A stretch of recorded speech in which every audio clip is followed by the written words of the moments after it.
So I just got back from cashing out on all those Magic the Gathering cards that I found the other day. So after sorting through all the bags, the original investment, which I'm counting at about $40 American, turned out to have a value online of over $640. Crazy. Crazy. Yeah, Shooting Star Casino, baby. We're gambling in this pickup video tonight. What up, YouTube? It's Nate here from Thrift Dweller, and today it is the day I have been waiting for. I've been hyping it quite a bit on the channel. The special super hype, the heat, the pickup video I've wanted to do for a while, but I couldn't because I had all those other pickups to do. Today, finally, unveiling to you why I was so hyped for like the past week. That's right, it is Magic the Gathering. Okay, before you click off this video for you non-Magic the Gathering fans, I will kind of share with you a few reasons why I think you would be interested in this pickup video, so stay tuned to the channel. But just here's a little bit of the backstory. I was at work doing my manly work duties, and my wife, who is the original Thrift Dweller, sends me a message on my break, and it's a picture. It's like, hey, look, I found this box of Magic cards. Do you still like Magic? I'm like, absolutely, just because I know the potential is there to find really rare cards at the thrift store. So to me, it's kind of one of the underappreciated thrift store potential jackpots, because there might be some really rare cards in there that are valuable to the people who don't play Magic the Gathering, or if you play Magic, it's your chance to potentially find that like gold coin at the bottom of the ocean or whatever. It's a rush. It's long story long. My wife sends me another picture with like an entire shopping cart full of these Magic the Gathering cards. They're all $3.99, which is an amazing price, minus 30% off because of my beautiful mother-in-law. Sometimes we lovingly call her the walking discount coupon at the thrift store because she's technically a senior. 30% off every Tuesday, and that's when my wife found these on Tuesday. I'm excited. I'm excited. Why am I excited? Like, there are some really rare Magic the Gathering cards out there. Here's a couple of them, and here's what they can fetch. Like, the goal is, I think the dream of any Magic the Gathering, at least casual player / collector like myself, is to find the Black Lotus card. I'm getting a little bit ahead of myself here, but the thrift store is really good already about sorting through things. If you've seen us on Facebook, you would have seen that post Gary put up of these retro video games. They've sorted through, like, I guess eBay prices, and then they added double the amount that they're selling for off of eBay on them. So the thrift store is, they're clued in, right?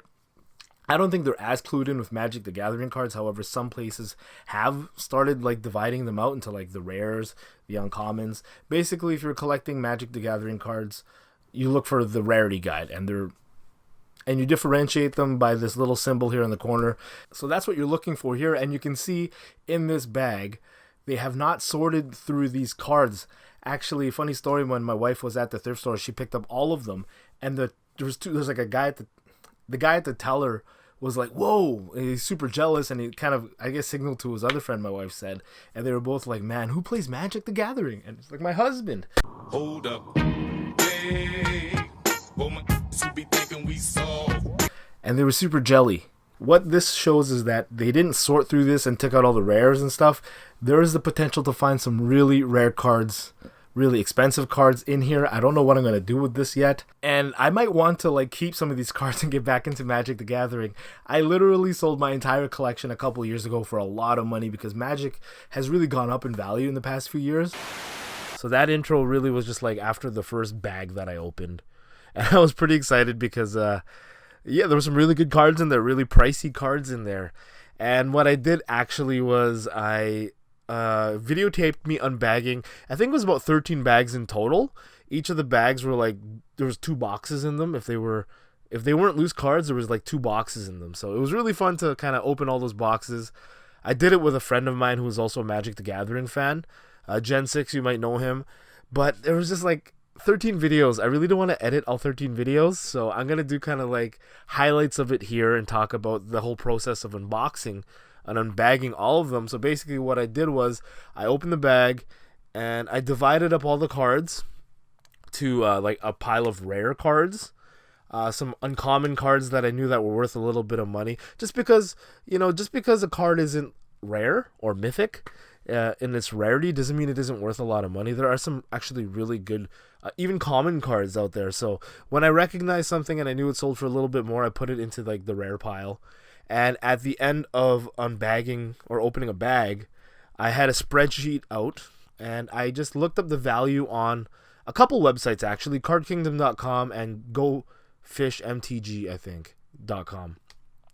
And I literally just valued out all the rare cards and some of the unique cards, including foil cards. There are some Lorwyn and Onslaught. $3.99 minus 30% off. Let's get into it. All right. I have a feeling this is the all-star right here. Okay, so this pack is already paid off. I've only opened Yes. one box so far. Guilt. $25.55.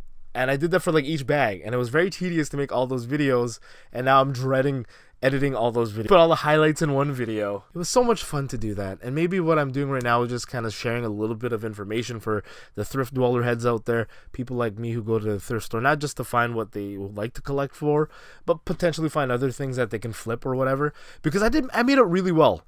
That's the thrift dweller horns right there. Wow. $41.14. Hey, look, Rap.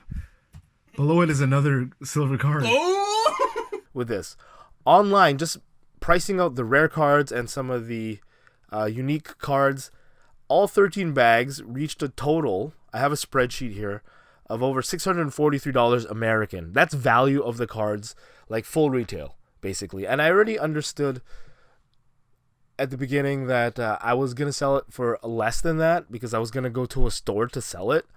And basic rule of thumb is you're going to get about half the value online. So the really cool thing about the store that I went to, it's a place called Fusion Gaming, where they do a lot of trading card and deck building games there, like Magic the Gathering, Yu-Gi-Oh!, Pokemon. They also have a lot of tabletop games. Funny, when I was in university, that store is actually like a computer cafe bar. So it's really cool to see how they've emerged and changed, and really successful actually. The website has a list of cards that they want, and they actually tell you before you go in what they're going to buy it off of you from, which would have been useful for me because I didn't know that going in. But it was a really cool system where they have like this, I don't know what you call it, like a mat, and it's all divided up into prices like 25 cents, 50 cents, 75 cents.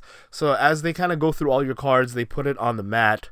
My wife was really in disillusion, and she couldn't believe it when she saw what some of these cards were selling for. So just some of the highlights from the cards that I opened. The heaviest hitter, the most valuable card. This is USD, mind you. I live in Canada, Winnipeg. So our prices are about 30% more than online.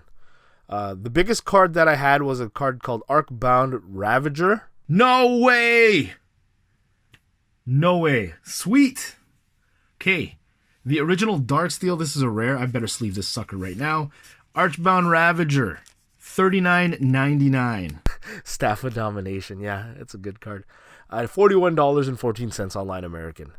And then Shakshima the Imposter. You saw that one in the first, the intro to this video. That one was valued at about $30. And just a bunch of other like $25 cards. So I have a whole spreadsheet here. If anyone's interested, I guess you can just message me. I'll send it to you. But yeah, the total value online, $643.40 American.